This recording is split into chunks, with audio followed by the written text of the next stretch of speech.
7 spiral-bound notebooks. That's what 20 years of keeping your mouth shut looks like, stacked on a kitchen table in Salmon, Idaho, on a Tuesday morning in January. The handwriting is block print throughout, the kind of capital letter discipline that military men and certain kinds of cops develop and never fully lose. Black ink, Pentel RSVP, fine point, the same pen across most of the later notebooks because he'd bought a box of 12 at a Salmon office supply around 2009 and worked through them one at a time. By the time I sat down across from Gordon Mast and he put those notebooks on the table between us, the last pen in the box had run dry. I didn't find him, he didn't find me. I found him through a chain I'm not going to describe in detail because it involves people who've given me information they haven't put on the record, and I'm not going to do that to them. What I can tell you is that when I showed up with what I'd already confirmed, Gordon Mast opened the kitchen drawer and put the notebooks on the table and told me to read. I spent most of 2 days reading. He made coffee. He answered questions when I came up from the pages. He was careful about what he'd confirm and what he wouldn't say on the record, and I respected that. What I'm going to tell you now is what those notebooks contain. It's also the story of a county most people have never heard of, and what one elected official documented there over 20 years, and what the federal government decided to do about it. There are no easy conclusions here, and I'm not going to manufacture them, but I want you to have the information, because Gordon Mast spent 2 decades earning the right to have his record taken seriously, and the people who took that record made sure it would never see the light of day through normal channels. He knew I was coming. He had the notebooks ready. Lemhi County covers 4,569 square miles in east-central Idaho. If you've never been there, here's what matters. It's big, and it's empty, and it's old in the way that only the American West manages.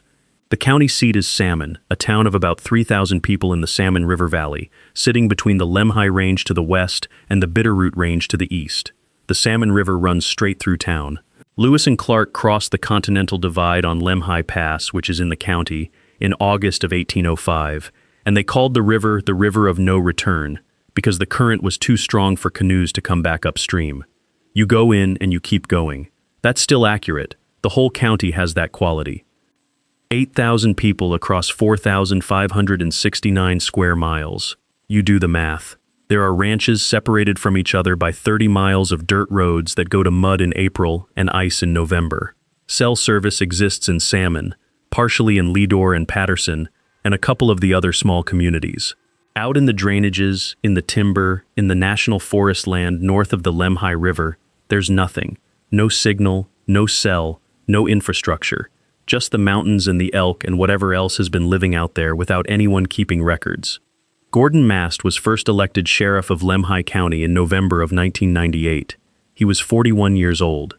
He'd done a 3-year Army stint after high school, put himself through a criminal justice program in Boise, and spent the previous 8 years as a deputy under the outgoing sheriff, Don Orvis, who had held the office for 12 years and whose primary legacy, according to Mast, was a vehicle fleet that was consistently 4 years overdue for replacement, and a radio system that could barely reach the north end of the county. Mast won the election by a little over 400 votes, which in Lemhi County is a real margin. He was re-elected in 2002, 2006, 2010, and 2014, serving 5 consecutive 4-year terms and finishing out 2 decades in the chair in January of 2019. He didn't know what he was looking at the first time it came across his desk. He's been very clear about this with me. The call came in on a Tuesday morning in early October of 2001. A rancher named Ted Kloster, whose property sat up the North Fork of the Salmon River, about 18 miles northeast of Salmon, called the Lemhi County Sheriff's Office dispatch and asked to speak with the sheriff directly. Doreen Vass was working dispatch that morning. She told me later that what struck her was how quiet Kloster sounded. Quiet and careful, like he was measuring every word before it came out of his mouth. And that was unusual for Kloster, who she'd known for 20 years and who normally talked at the speed his thoughts arrived. Kloster ran a few hundred acres of river bottom and lower slope. He'd bought the place from his uncle in the mid-'80s and had been ranching that drainage for 15 years by the time he made the call. He knew the ground. On the morning of October 9th, a Wednesday, he'd gone out before first light to move a small group of heifers from the lower pasture to the north field, and crossing the river bottom flats in the gray light before sunrise, he'd seen something standing at the far edge of the pasture near the timber line. He'd thought deer first, Then elk, because the silhouette was tall. He pulled his truck over and killed his headlights the way any rancher does when he sees an animal he wants a better look at, and he watched for maybe 30 seconds before it stepped into the trees. Mass drove out that same afternoon. He and Closter walked the pasture edge where the grass met the timber and found 2 impressions in the soft soil along the fence line. Mast photographed them. He put a tape measure down and photographed them again, 14 inches long, 5 inches wide at the ball. 5 toes, visible pad impressions, claw indentations roughly 1.5 inches beyond the toe line. The stride, based on where both impressions sat in relation to each other, was long, very long. And there was something about the weight distribution that stopped Mast. A bear walking on its hind legs, which they do sometimes when curious, puts most of its weight on the outside edge of the foot and the heel. The back legs of a bear are not optimized for sustained bipedal locomotion, and you can see it in the tracks.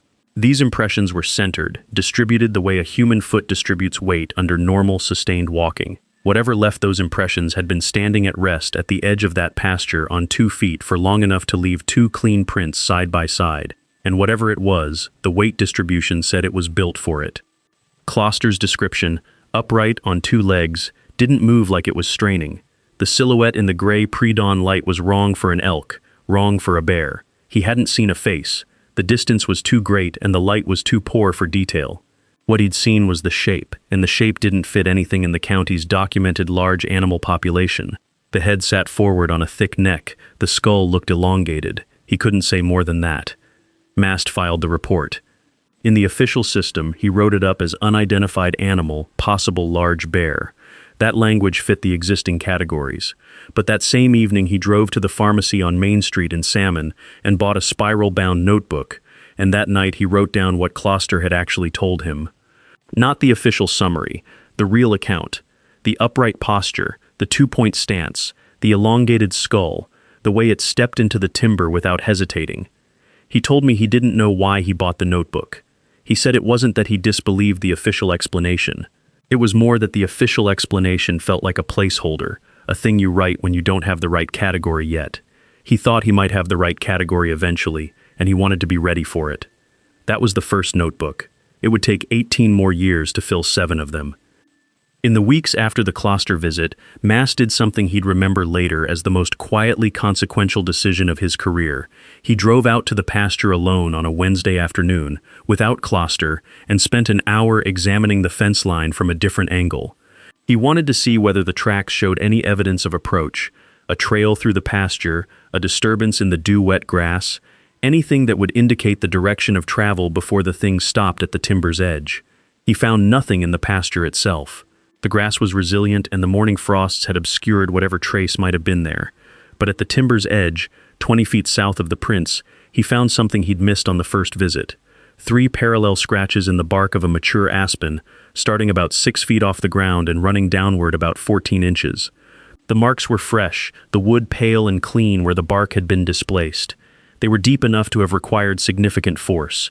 3 parallel lines from a hand with 3 fingers, or claws, or whatever analogy you wanted to use. Each scratch was about 3/8 of an inch wide, and they were spaced roughly 2 inches apart. He photographed those marks too. Then he stood in the timber looking back toward the pasture and tried to understand what he was looking at spatially. Whatever had left those marks on the aspen had been standing in the timber looking out at the pasture. Standing at rest, not in motion, the marks were at a height that put the hand or claw at roughly 6.5 feet off the ground, on something standing upright. Standing at the edge of the timber, watching the pasture and the heifers in it and the farmhouse beyond. He wrote that in the notebook too, on a separate page from the Closter account, with a note that these 2 things might not be connected, but he was putting them in the same record in case they were. There was a quality to that drive back to Salmon that he described to me as the feeling of the bottom of a picture coming clear. Not the whole picture, just a little more of the frame than he'd had before. He'd spent 16 years in Lemhi County law enforcement, and he thought he knew the county.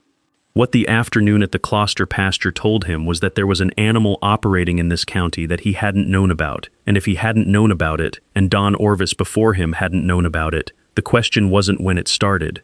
The question was how long it had been going on before anyone started paying attention. The second report came in the spring of 2003. A family driving the Lemhi Valley on a Sunday afternoon called dispatch to report a large animal standing in a creek drainage 3 miles south of Leadore. The father had seen it first, from the driver's seat. His wife had seen it. Both kids in the back were asleep. The father told Mast what he'd seen, and Mast listened without interrupting, which is how a witness knows they're being taken seriously. Upright, very tall, standing in the willows along the creek bed. The father had initially taken it for a person in dark clothing. He'd actually begun to slow down, intending to ask if they needed help. Then his wife grabbed his arm and told him not to stop, and he hadn't. What made him call it in wasn't the height or the two-legged posture, it was the face. He'd been close enough for just 1 second to see the face, and the face was wrong. He couldn't say much more than that. The wrong face on an upright body standing in willows at midday on a Sunday in October. Mast drove the road the following morning. He walked the creek drainage 200 yards in each direction from the family's estimated position and found a section of mud where a heavy animal had been standing still for an extended period.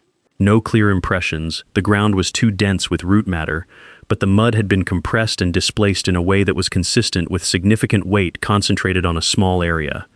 Something with substantial mass had stood there, likely for a while, watching the traffic on the valley road. He wrote it in the notebook: location, date, description, what the mud showed. He drew a rough map in the margin. 2 dots now, in different drainages, separated by about 30 miles, both on the same river system. Both reported by credible witnesses with no history of unusual claims. He left the rest of the page blank. He called the father back 3 days later. He wanted to ask a specific question he hadn't asked the first time, one he'd been turning over since he drove the road that morning. He asked whether the father and his wife had compared notes on what they'd seen at the moment, in the car, or whether they'd only talked about it after arriving in Salmon. The father said they hadn't spoken at all until they were 20 minutes down the road. His wife had grabbed his arm and he'd kept driving, and neither of them said a word. When they finally did talk, the details lined up exactly, which was part of what made them call the sheriff's office. Mast wrote that on a separate line and put a box around it. 2 independent witnesses in the same vehicle. No communication between observation and description, identical account. That's how you validate a sighting when you don't have a recording device and you weren't there yourself. You ask whether the witnesses compared notes before they locked in their details, and if the answer is no, the correlation between those details carries real weight. The father's description of the face, and the wife's instinctive reaction, and the total silence between them for 20 miles, told him something about the quality of what they'd encountered that the written summary didn't fully capture. He drove the road 2 more times that week, once in daylight and once just after dusk, to understand the sight line from the driver's seat at the approximate speed a family traveling that route on a Sunday afternoon would have been doing.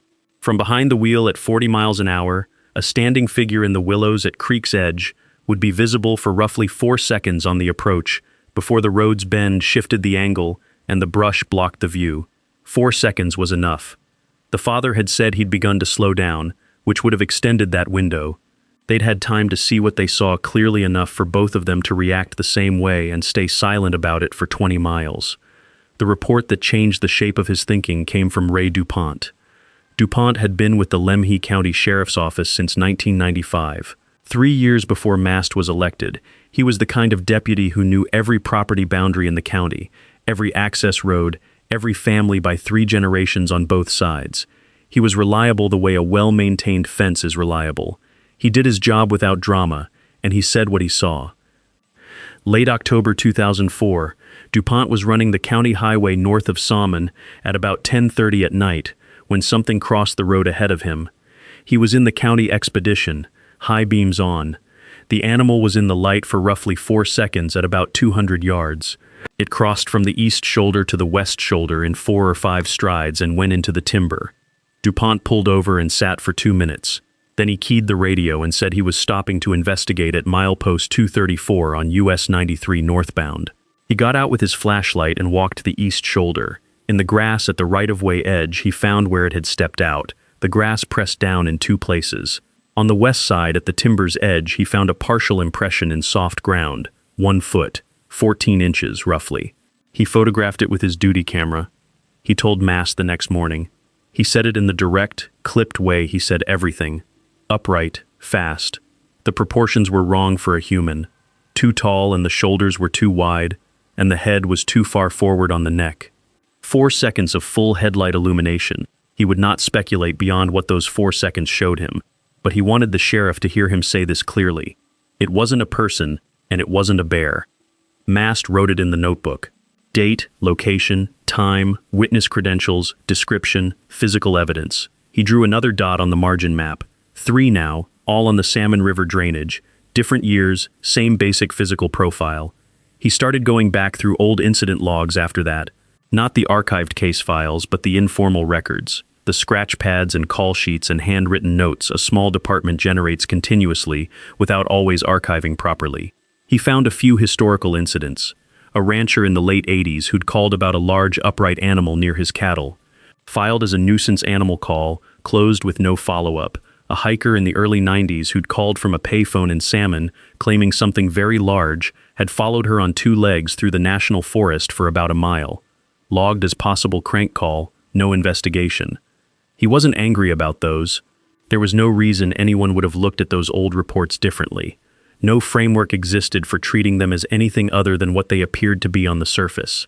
He was building the framework himself, in a spiral-bound notebook bought at a pharmacy, entry by entry, and he was only in the 3rd year of it. What the old records did give him was a floor. The earliest account he found in the informal files, a handwritten note from a deputy whose name he recognized as a man who'd retired in 1984 and died in a car accident in 1991, described a rancher on the upper Lemhi River who'd found a series of tracks in the mud of a stock pond.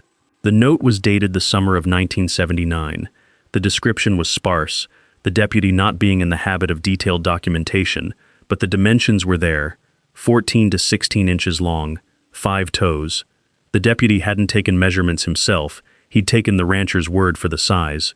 The rancher was long dead. The stock pond might or might not still exist. But the note was in a folder in a filing cabinet that hadn't been touched in 15 years. Mast made a copy and put it in the notebook with the source noted.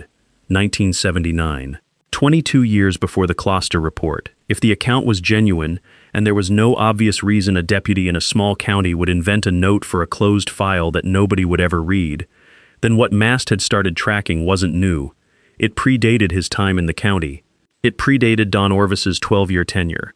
It went back to at least the late 1970s, and probably much further than that. The mountains don't generate evidence archives. What doesn't get written down doesn't get found. He was looking at the minimum, not the actual start date.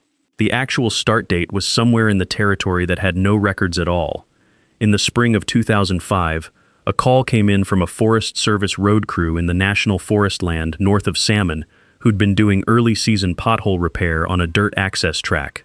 The crew foreman Art Vallow, who'd worked those roads for 16 years, said his crew had come around a blind corner and found the road blocked by something standing in the road. Not a tree, not an animal he had a name for. Upright, very tall, dark. It had been facing away from them when the truck rounded the corner, and it turned and looked at the truck for what Vallow estimated as 3 to 5 seconds before stepping into the timber on the north side.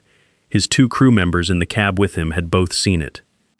Vallow's account was careful and flat, the way accounts from men who work physical jobs tend to be. He didn't embellish. He said what he saw and stopped. He'd been in the national forest his whole working life and had a complete inventory of what lived there. This wasn't in the inventory. Mast drove out and walked the road section that afternoon. At the timber's edge where the thing had gone in a small depression in the soft ground near the road's shoulder, he found a partial footprint. Heel and outer ball only, consistent with the Closter track in width and basic shape. He photographed it and wrote the Vallow account in the notebook. That same month, a woman who'd been picking service berries on the south slope of the Lemhi Range called the office. She'd been working a berry patch in the national forest for about 20 minutes when she became aware of something watching her from higher up the slope, in the timber above the patch. She hadn't heard anything. She'd smelled it first. Wet dog on the surface, and something underneath that she couldn't put a reference to, a smell that tightened the back of her neck before she had any conscious thought about what it meant. She'd put down her bucket and left at a steady walk that became something faster when she cleared the timber. That smell combination, wet dog and something wrong underneath, would appear in the notebook 9 more times over the following decade, from people who'd never met each other, in different parts of the county, different seasons. Mast started writing it in quotation marks when it appeared, the smell. as if marking it for whoever would eventually read this. The smell as a consistent signature across unconnected witnesses is harder to argue with than a visual description. Visual descriptions are subject to distance, lighting, angle, and the well-documented tendency of the human mind to force an unfamiliar shape into a familiar category. Smell is more direct. You either encounter an odor you've never encountered before, or you don't. And what the berry picker described in 2005, and what 2 more witnesses described in 2006 and 2007, and what would appear 9 more times in the subsequent decade, was consistent in a way that points strongly toward a common source. A base layer of wet animal, the kind any large mammal produces in damp conditions, carrying underneath it something organic and wrong, fermented and glandular, with no match in the county's known fauna. None of the witnesses who described it had any apparent connection to each other. Several lived in different parts of the county. When Mast asked each of them whether they'd ever smelled anything like it before, the answer was always no. When he asked whether they'd smelled it since, the answer was also no. He noted in the 4th notebook, around 2011, that the smell reports clustered in particular terrain: dense timber, creek bottoms, brushy slope edges, cover terrain, the places where a large animal would choose to stand when it hadn't yet decided to move away from a nearby person. That clustering told him the smell wasn't a byproduct of movement or exertion, it was a byproduct of proximity and stillness.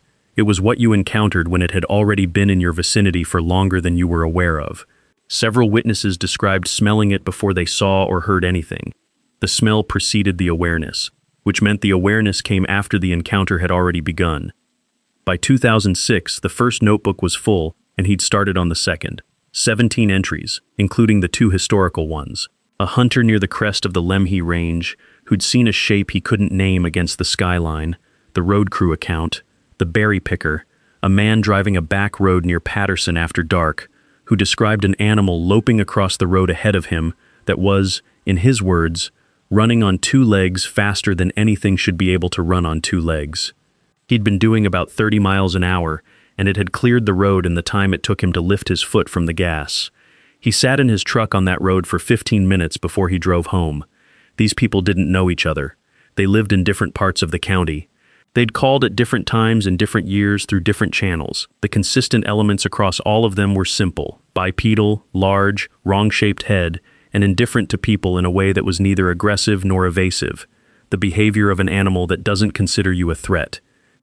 Mast wrote about that last point in the notebook more than once.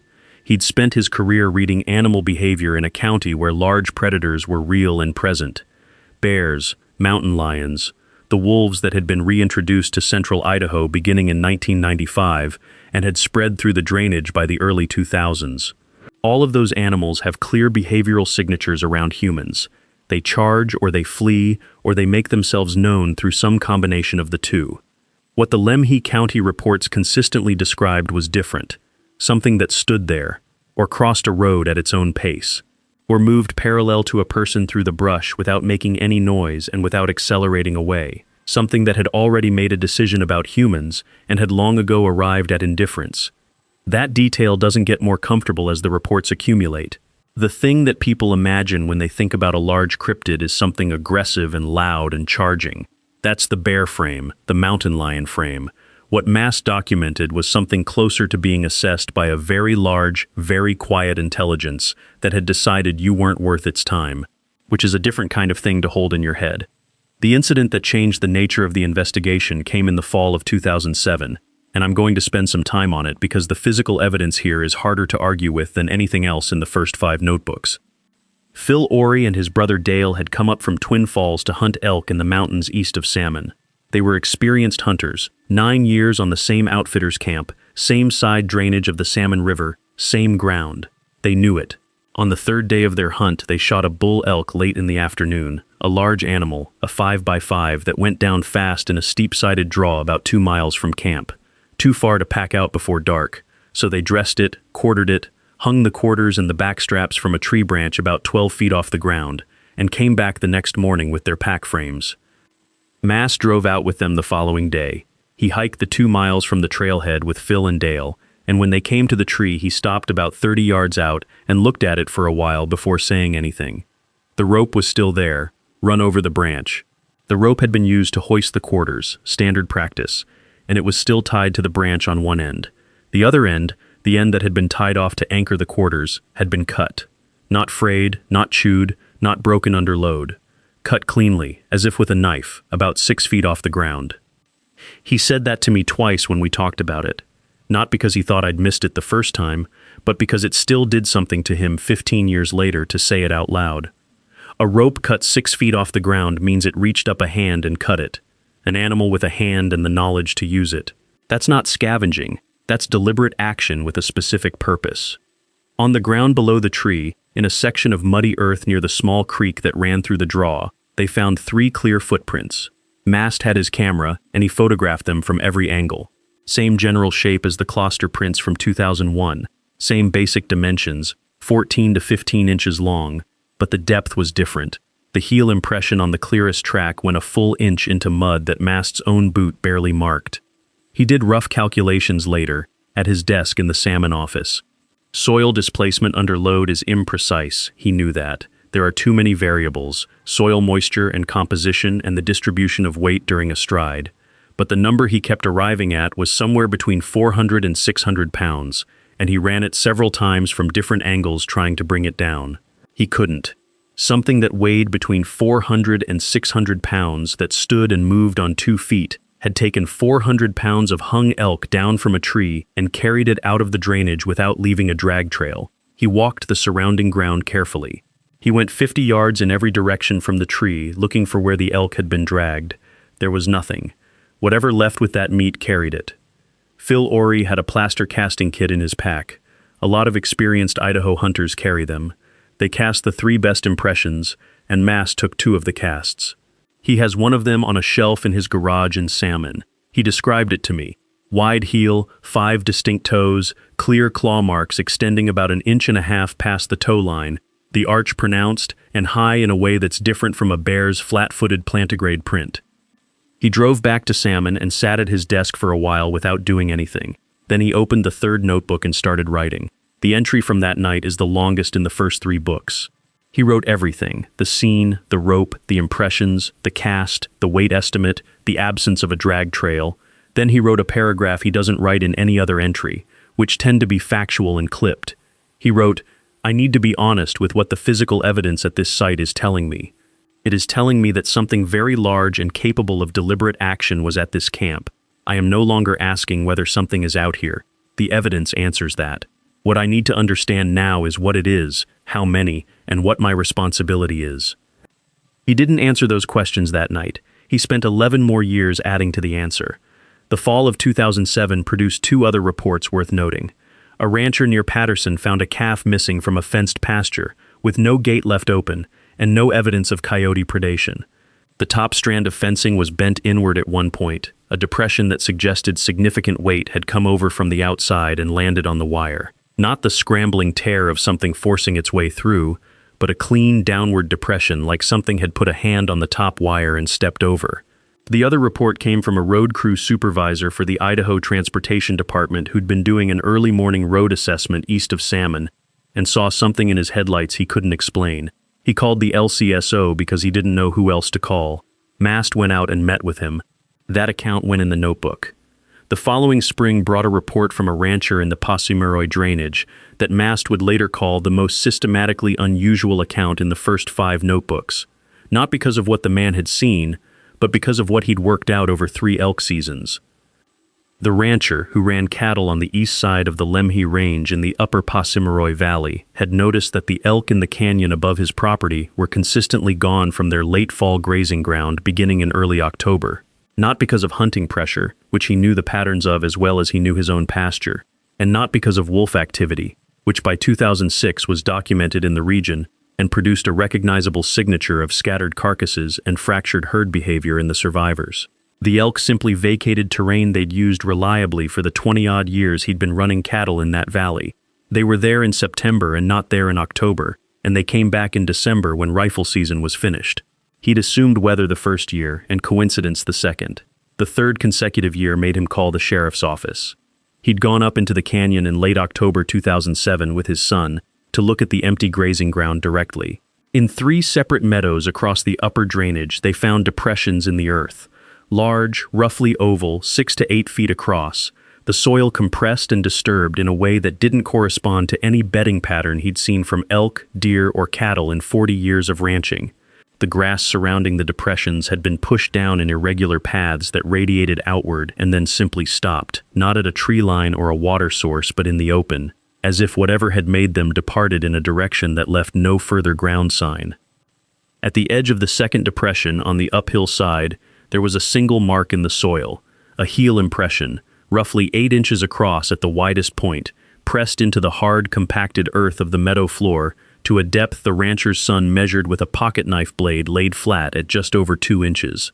Not a full track, just the heel. Whatever had stood in that depression had put 1 foot down with enough concentrated weight to drive a heel more than 2 inches into ground that a full-grown bull elk barely disturbed.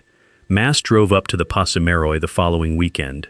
The weather had been dry and the marks were still clear. He photographed everything, measured the depressions, and spent an hour looking at the terrain from the positions the marks occupied.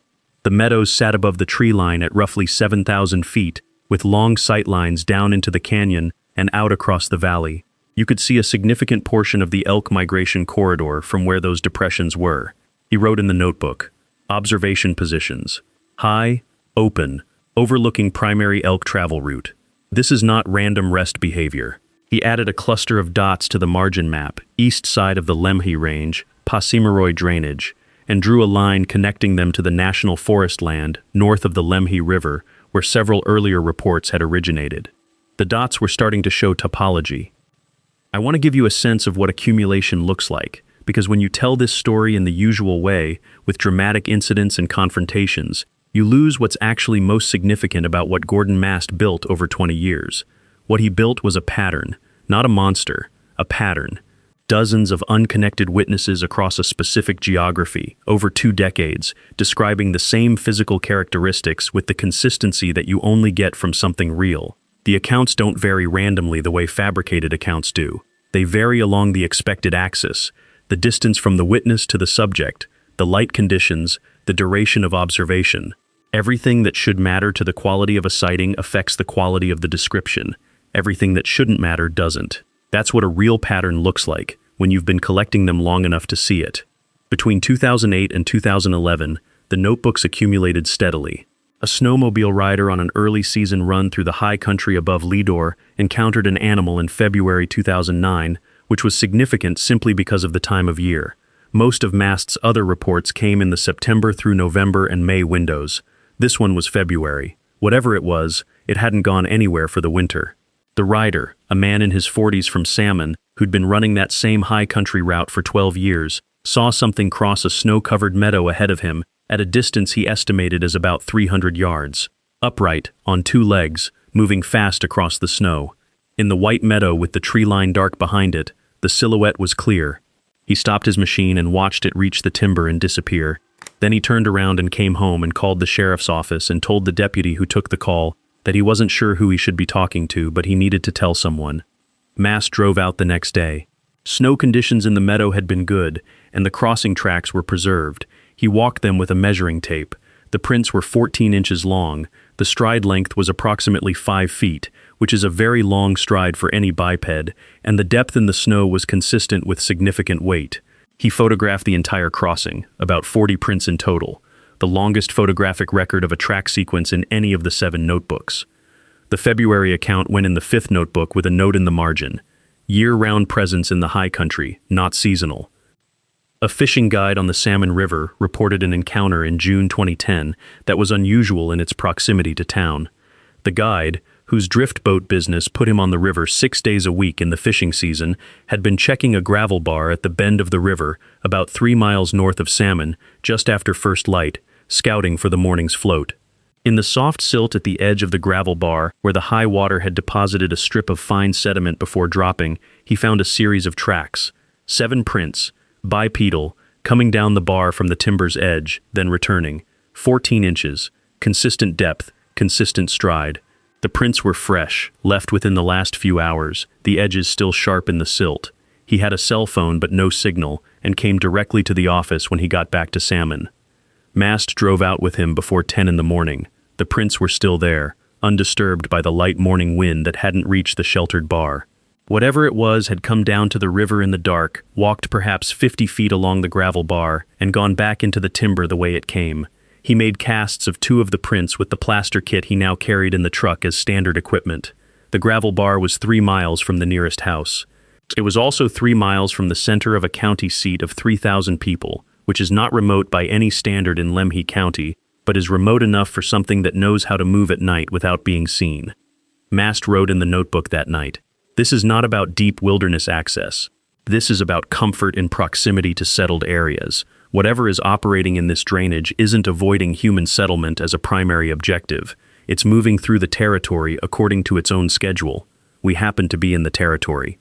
The seasonal distribution was a pattern he confirmed formally around 2010.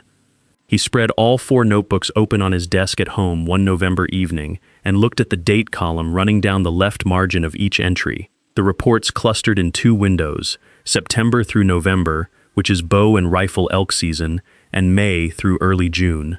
Both windows correspond to elk movement. The big herds in Lemhi County move to high summer range in late spring and come back down to valley floor in fall. Mast had been charting locations as well as dates, and when he compared his map to the Idaho Department of Fish and Game's documented elk migration corridors for the Salmon River drainage, a pattern came clear. The reports weren't clustering inside the elk corridors, they were clustering on the margins. High positions above the corridors, ridge lines with sight lines down into the travel routes, the edges of terrain that gave a long view down onto moving animals. That's observation behavior, not hunting behavior in the sense we normally mean. An animal that wants to hunt elk doesn't sit high on a ridge and watch them pass. An animal that's been studying elk movements for a long time does. In 2012, he had 68 entries. He also had a conversation with the Idaho Department of Fish and Game regional supervisor for the area that proved clarifying in a way he hadn't anticipated. He didn't walk into the Fish and Game office with his notebooks. He wasn't ready to do that, and he'd thought carefully about why. He was the elected sheriff of a small county with a small budget and a re-election coming in 2 years.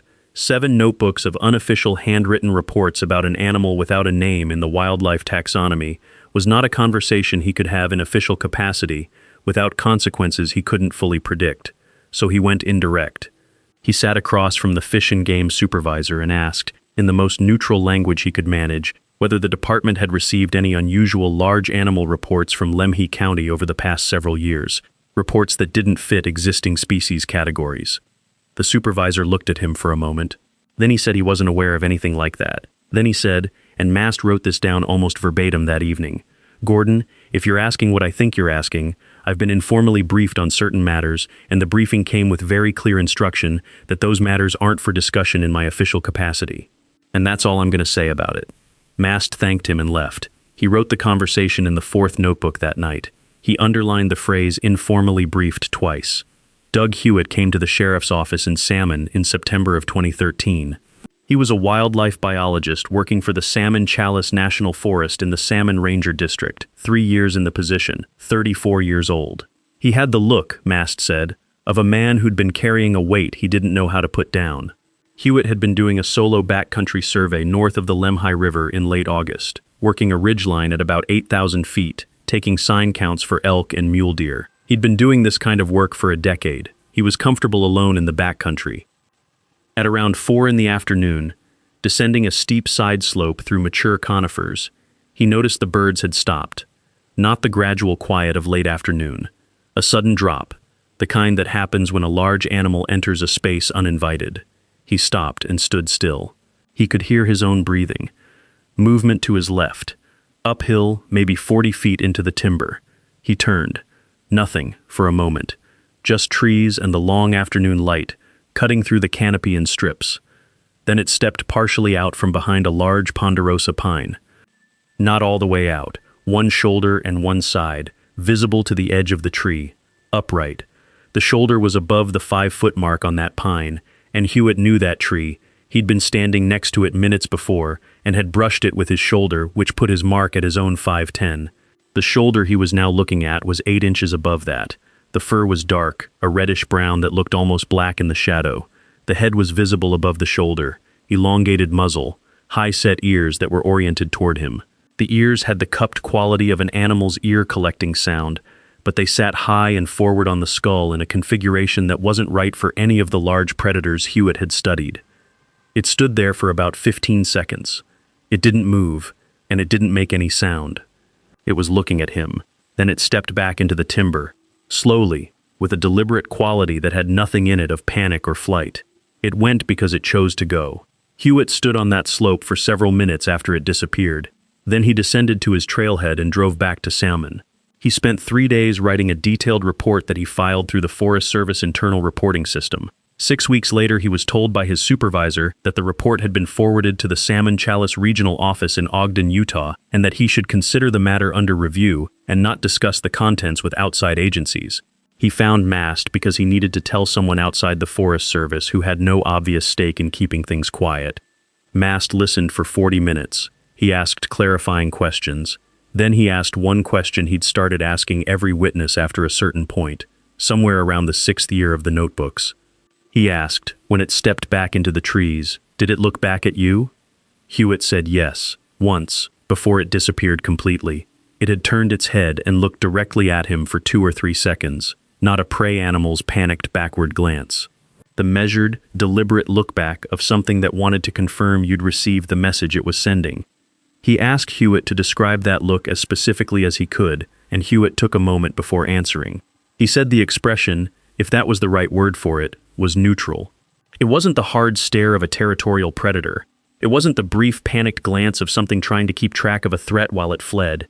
It was the look of something that understood exactly where Hewitt was, exactly what he was doing, and had decided that none of that required further action. Then it was gone. Hewitt filed his Forest Service report 3 days later. He said writing it was difficult not because he didn't know what to write, but because the form itself had no category for what he was describing. He wrote it anyway, in as much clinical detail as he could manage: the size, the head configuration, the ear placement, the coat, the manner of movement. He submitted it and heard nothing for 6 weeks.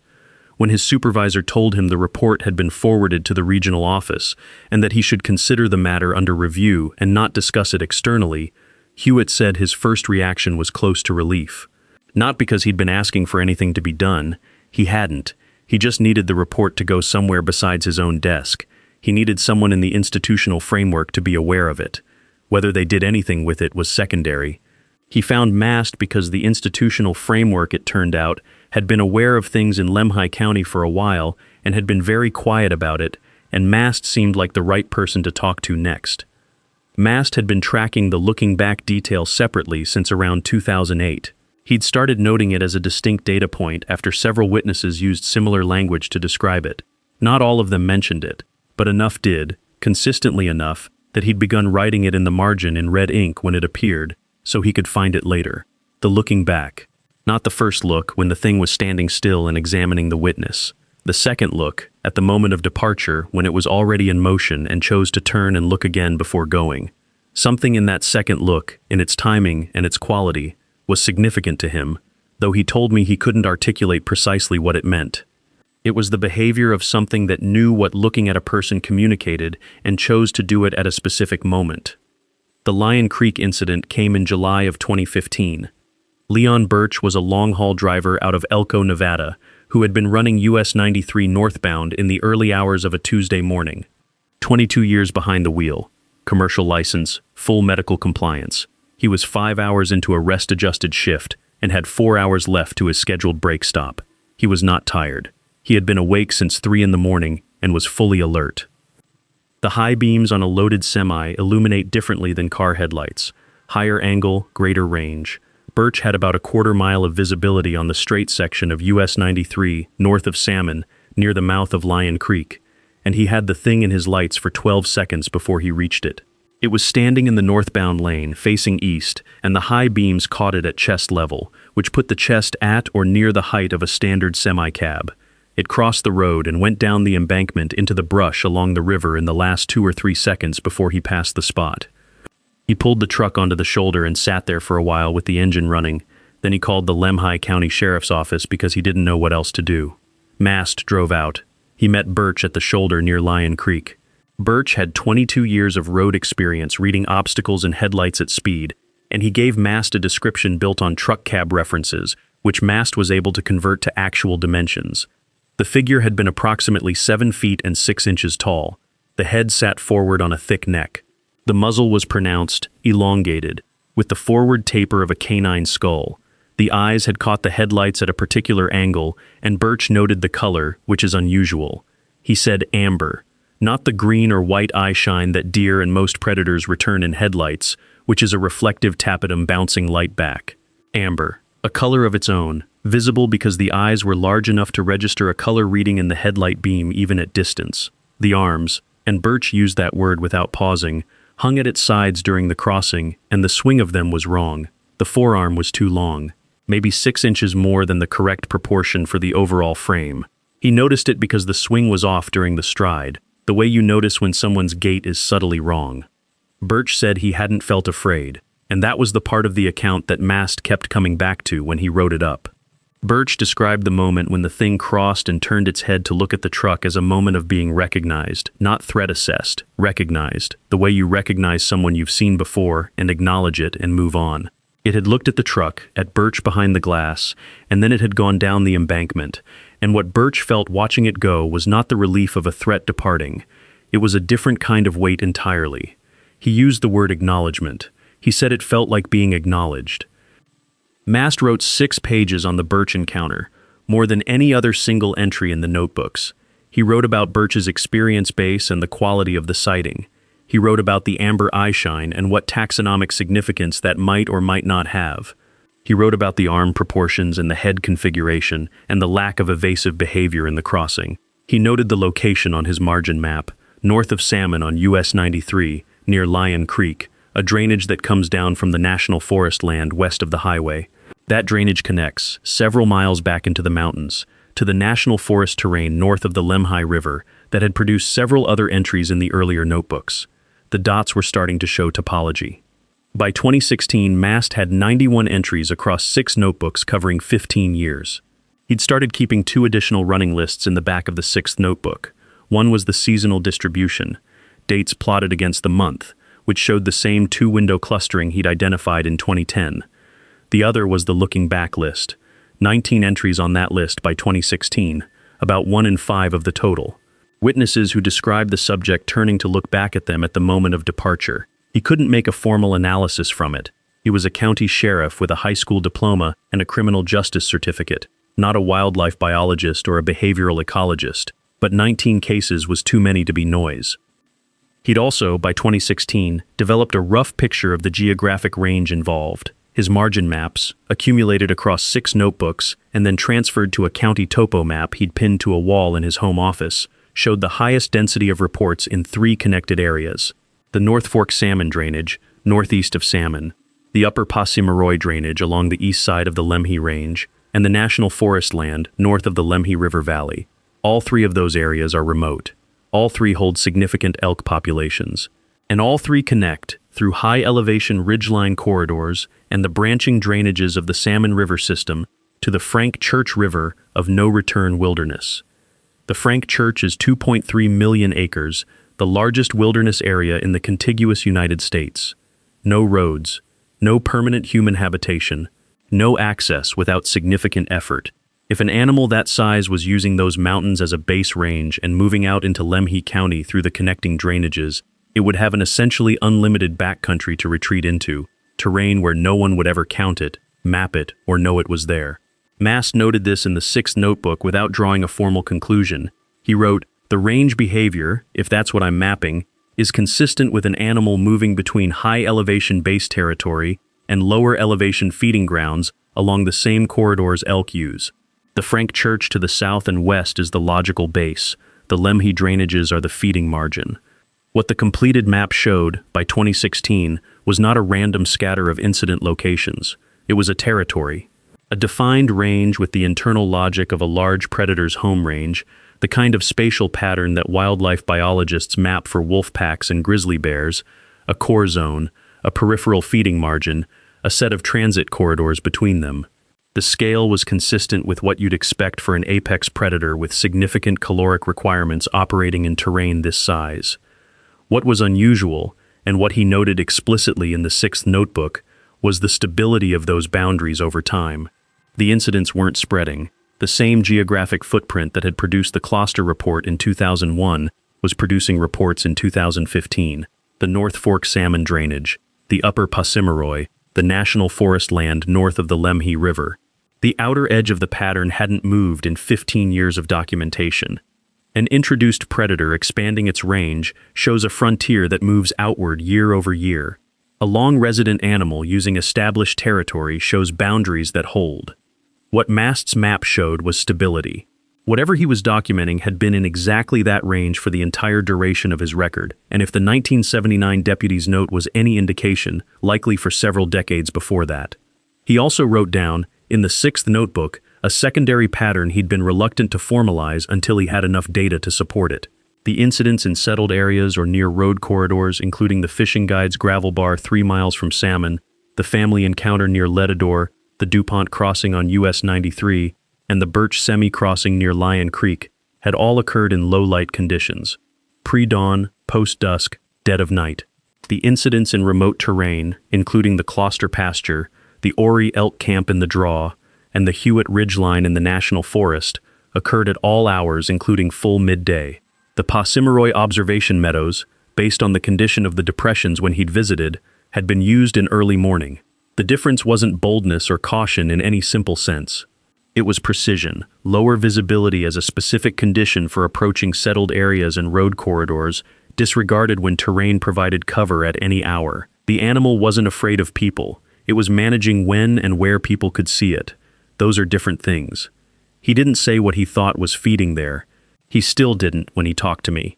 The notebooks don't say it either. The notebooks are extremely careful. They are a law enforcement officer's record, written by someone who knew that what he wrote might one day be read by people who would look for reasons to dismiss it, and he wasn't giving them ammunition. The federal contact came in May of 2017, not from the FBI out of Boise, which was where Mast had expected any federal involvement to originate if it came at all. 2 men arrived at the Lemhi County Sheriff's Office on a Tuesday morning. One presented federal law enforcement credentials, an agency Mast wrote in the notebook without full certainty of the name, only that it was not FBI, not ATF, not U.S. Marshals, not a standard agency in his experience. The other presented Department of Interior credentials. They were both well-dressed, professional, and unhurried. They had been expecting this to go smoothly. They explained that the Department of Interior's Office of Natural Resource Damage Assessment had been conducting a multi-year assessment of undocumented large predator activity in certain wilderness-adjacent counties in Idaho, Montana, and Wyoming. Lemhi County had been flagged as a priority assessment zone based on wildlife management data. They wanted to review his incident files relating to unclassified large animal encounters. Unclassified large animal encounters. That phrase, Mast said, sat in the air of his office for a moment. Not unusual animal sightings. Not cryptid reports. Unclassified large animal encounters, as if there was already a category with that name somewhere in a federal filing system, and they were just here to pick up what belonged in it. He asked about scope, about the formal request mechanism, and about chain of custody for transferred records. They had answers to all three. They had a request letter with the appropriate Idaho federal contacts on the signature block. The chain of custody was a federal case file designation that would make the records subject to the Federal Freedom of Information Act's law enforcement exemptions. Specifically Exemption 7, which protects records compiled for law enforcement purposes when disclosure would reasonably be expected to interfere with enforcement proceedings. Once the records were in the federal system under that exemption, public records requests from journalists, citizens, or county officials outside the specific case would be denied by law. Mast said he should have pushed back on that part and didn't. He understood the mechanism and he let it go, and he's been honest with me about why. He was a month into his final year in office. He was tired, and there was a part of him, he said, that was relieved.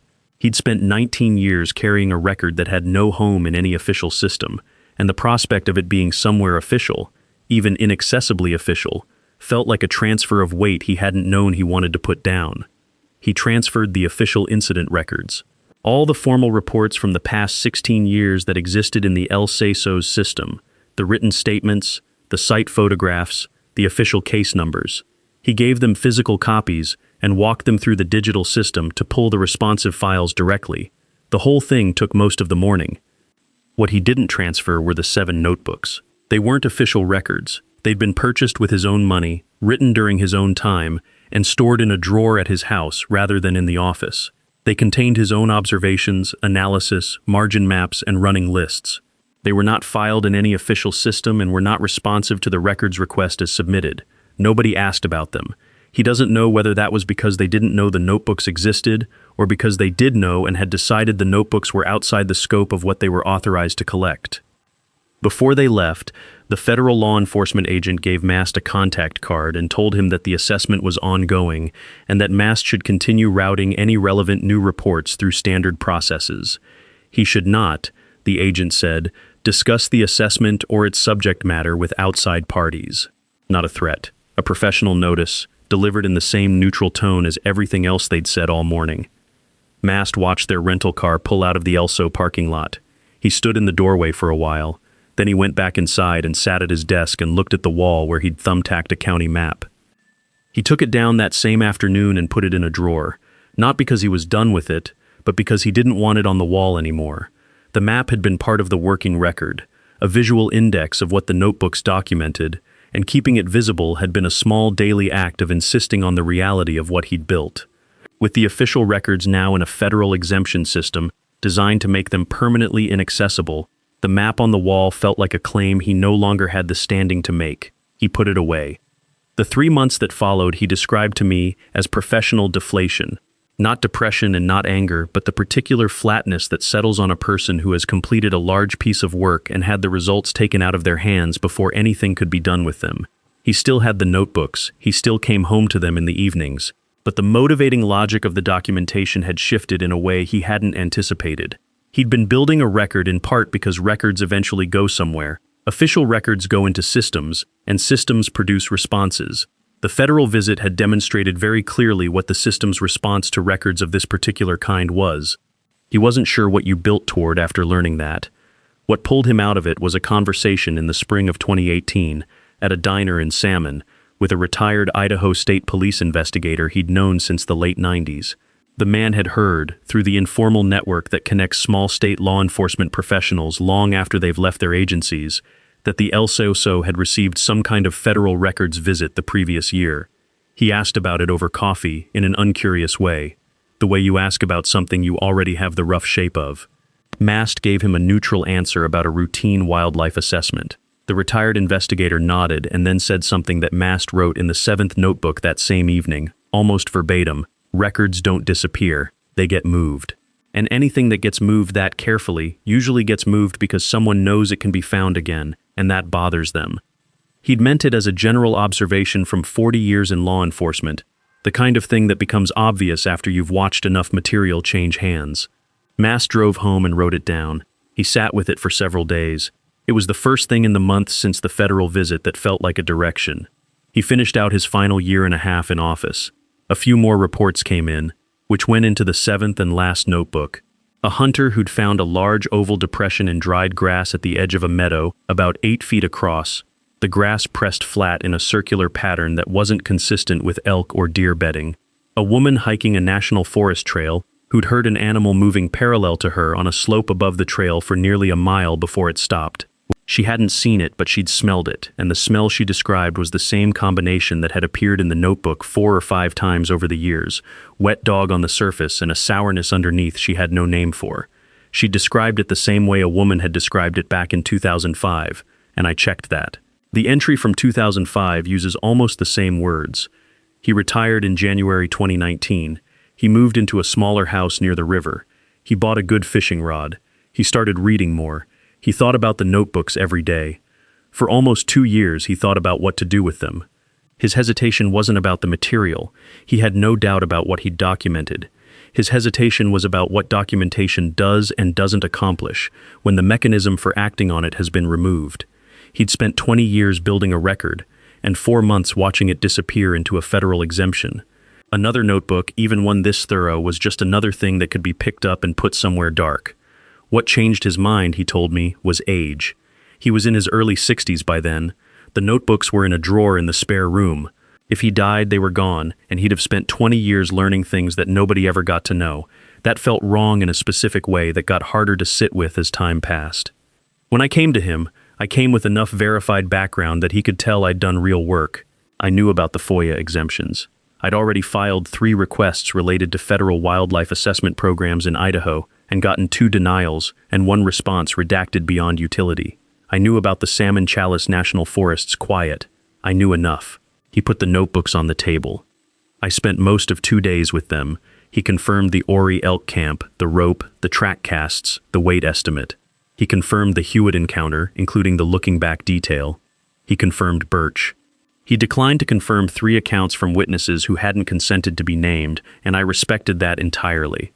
What I can tell you is what those 7 notebooks actually document across 20 years and 90-plus entries in a county with 8,000 people and 4,569 square miles of terrain. They document a consistent physical profile: bipedal, sustained upright posture without the forward lean of a bear on its hind legs, 7 to 8 feet in height based on reference point comparisons, head with a pronounced elongated muzzle in the canine configuration, dark to reddish-brown coat, coarse in texture, visible as texture rather than color in the sightings close enough for that detail, weight of 400 to 600 pounds based on the Ori site track analysis, fast when it needs to be, based on the DuPont road crossing, quiet to a degree that multiple witnesses noted as unusual.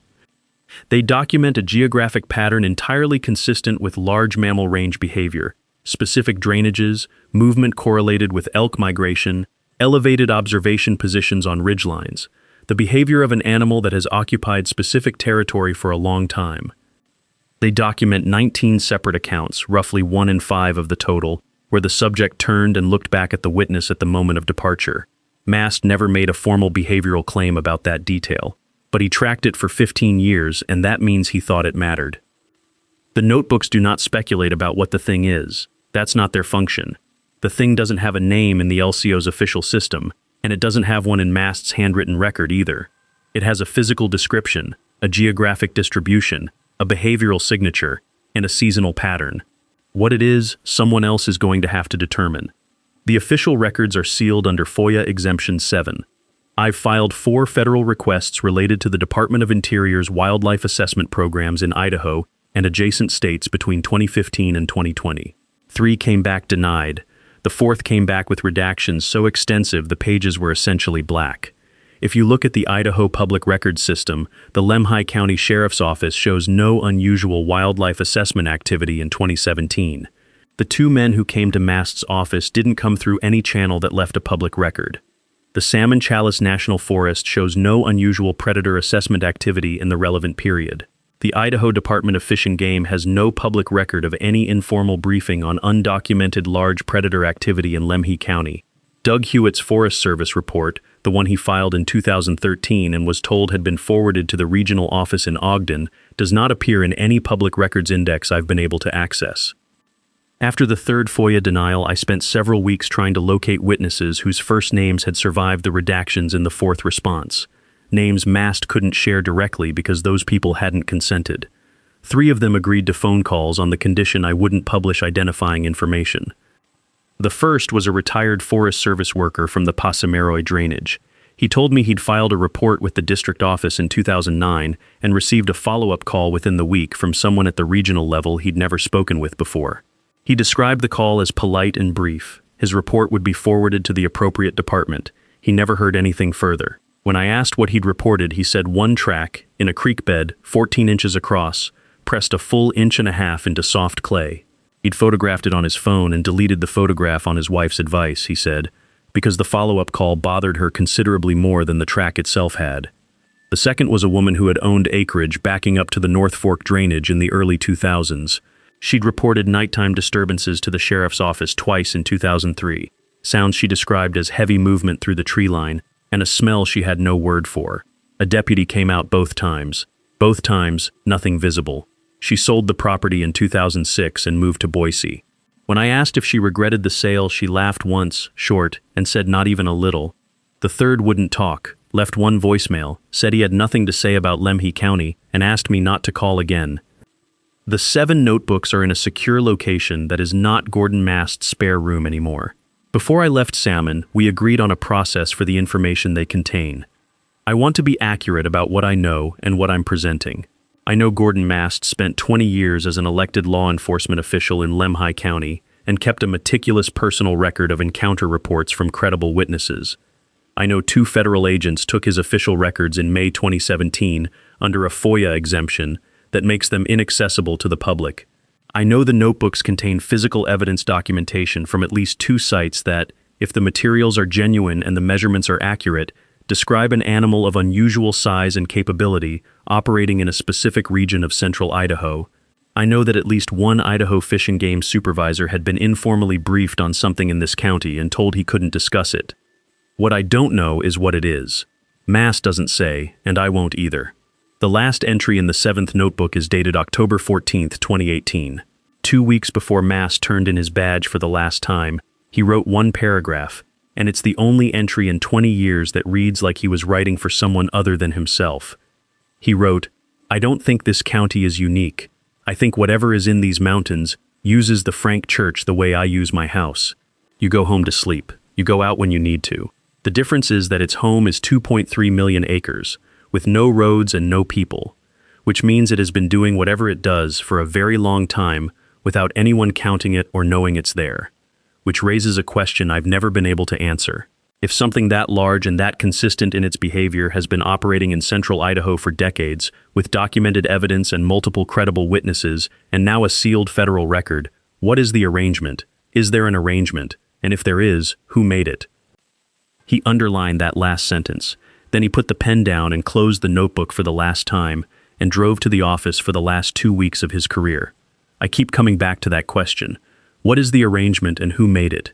Sealed records don't answer that. They tell you someone decided the information wasn't for the public. They don't tell you what's being done about it, or whether anything is being done about it, or whether done about it is even the right frame. The Frank Church River of no return wilderness is still there. 2.3 million acres without roads, without settlements, without any mechanism for systematic documentation of what lives in it. The Lemhi Range and the Bitterroots are still there. The elk still move through the drainages in September and come back down in late fall. Whatever has been moving with them, or above them, or around the margins of their migration for as long as anyone has been in the county to notice, is still there too. Gordon Mast lives near the Salmon River. He fishes. He doesn't go into the deep backcountry alone anymore. He told me it's not fear, exactly. It's more that he knows the dimensions of the situation now, the range size, the physical capacity, the indifference, and he's made a certain kind of peace with not needing to get any closer. He's already closer than he planned to be. 20 years of notebooks worth of close. If you're ever on US 93 north of Salmon late at night on a straight section of road, stay in your lane. Keep your speed up. If something is in the headlights ahead of you, cross the center line if you have to. And if it looks back at you from the shoulder as you pass, don't stop. That's not a threat. That's what 19 of 91 reports describe. That one deliberate backward look at the moment of departure. It's acknowledgement. It's the same thing Gordon Mast documented for 20 years without ever finding the right category for it. The arrangement, whatever it is, seems to be holding. For now.